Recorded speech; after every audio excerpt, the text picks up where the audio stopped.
Okay, welcome to our workshop of how to study the Bible. If you haven't already done so, you need to go back and watch the previous videos in this series because they're going to prepare you for what we're talking about now. So after you've done that, you can go ahead and start this video again. Okay, so now I'm assuming that everyone is caught up and has watched the previous videos about how to study your Bible. So the first thing I'm going to talk about is the screen you're seeing here. Some of you are actual book people, so some of you are going to have these resources in physical books. Other people want these in electronic format. This is what I have.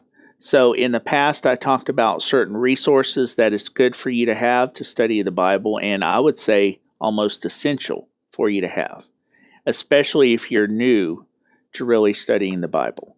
So let me introduce you to the resources I have pulled up. And if you have physical books, just imagine these are actual physical books that I have open on a table. So the first thing we have open is the New American Standard Bible, which I've talked about in the previous videos. The other thing I have up here is the MacArthur Study Bible. So imagine this is, both of these windows are one book, the MacArthur Study Bible that has the Bible and also his notes at the bottom. Another resource I have here is something called Nelson's Complete Book of Bible Maps and Charts. This has a lot of the same information that MacArthur may have, but it has it in a different format. It has really good maps. It has more charts than MacArthur Study Bible has. And if you're a visual learner like I am, that may be more beneficial to you. Over here on the left-hand side, we have two kinds of dictionaries. First of all, we have the regular English dictionary. I don't know about you, but even though I've read a lot of books, I still find a word here and there that I don't exactly know what that word means. I kind of sort of know, but I want to be sure when I'm studying the Word of God. So that's where the English dictionary comes in right here. The other dictionary I have is the Nelson's New Illustrated Bible Dictionary. And again, I've talked about that on a previous video in this series. This is for looking up words concerning the Bible. And you see I have one pulled up already. I'll talk about that in a minute. So as we start this, we need to make sure to find the context. So the way to start finding a context of any book of the Bible is to, the best you can, find out who wrote it, what did they write, and I'll get to that in a minute. When did they write it? Where were they when they wrote it? And why did they write it? Now, in every book of the Bible, you're not necessarily going to find out all those pieces of information because some of them we just don't know. But the reason I wanted to look at the book of Luke is we do have all this information. So as you start to study the Bible, the first step really is to read the book if you can, or if not, just read the chapter a few times. It's just like any other book in some ways. One or two times you can get a little bit more the second time than you did before. Who knows, you were distracted, the dog barked, or you heard the kids in the background, something like that. So it's good to read this a few times, at least the chapter, the first chapter, before you start studying. I'm going to pretend you did that already. So, first of all, who wrote it? Now, one of the best things to find this out is MacArthur Study Bible, because I'm going to show you on the screen here. I'm going to raise this up. Pretty much all of this information is covered by the notes that John MacArthur has. Okay, who wrote it? Let's scroll down here and you'll see where it says author and date. So already we have who wrote it and when did they write it. So we can see, I'm going to skim down through here, and the Gospel of Luke and the book of Acts clearly were written by the same individual, and that person is Luke. And so you know who wrote it. And you can read a lot of information here about Luke. You can even reference other passages in the Bible that give us different information about him. You also get to see when it was written.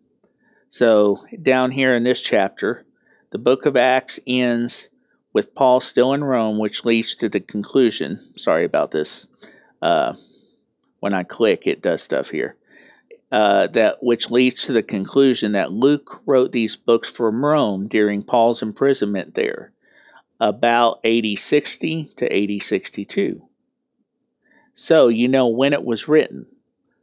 That was about 1,940 years ago. And as you dig deeper into studying the Word of God, you can look at these dates and you can look at other sources and say, okay, what else was happening in the Roman Empire during this time? And that can give you some amazing insight into what Paul is preaching, what Luke is talking about at that time. So you've answered two of the questions already. Who wrote it and when did they write? So what did they write is the next question.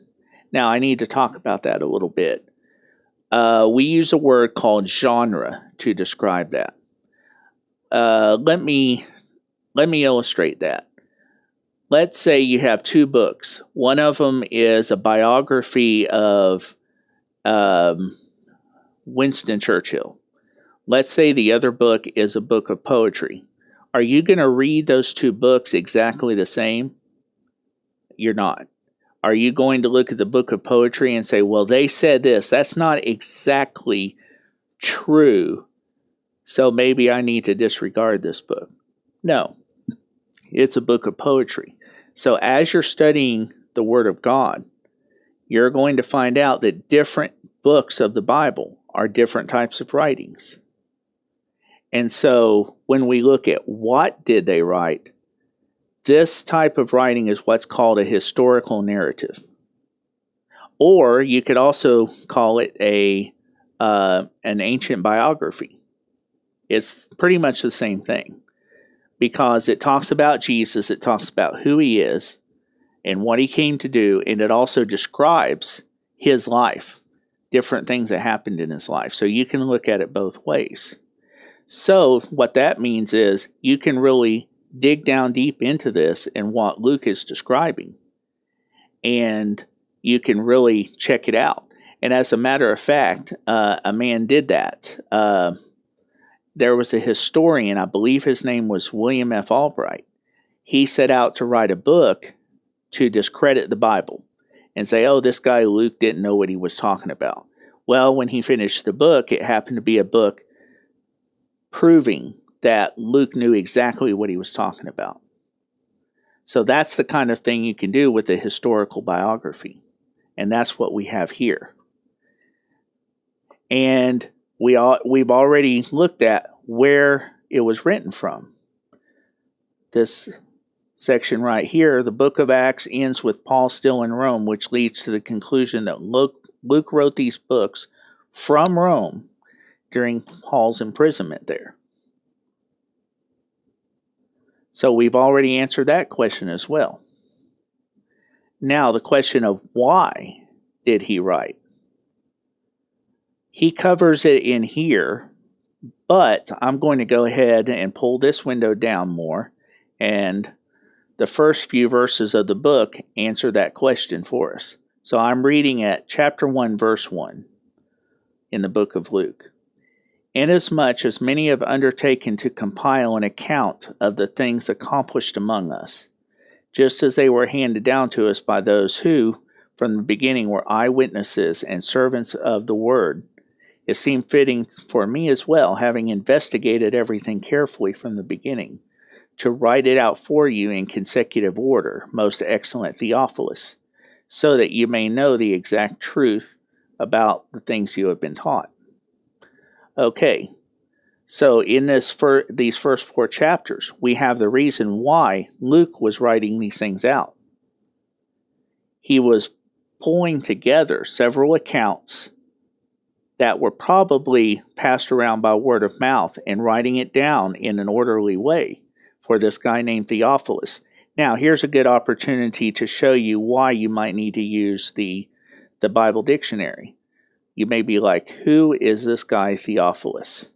So, all you have to do is pull out your Nelson's New Illustrated Bible Dictionary or any Bible dictionary you have and look up Theophilus. So here we have a definition. And this whole chapter goes into who he is, other places in the Bible where he may be mentioned.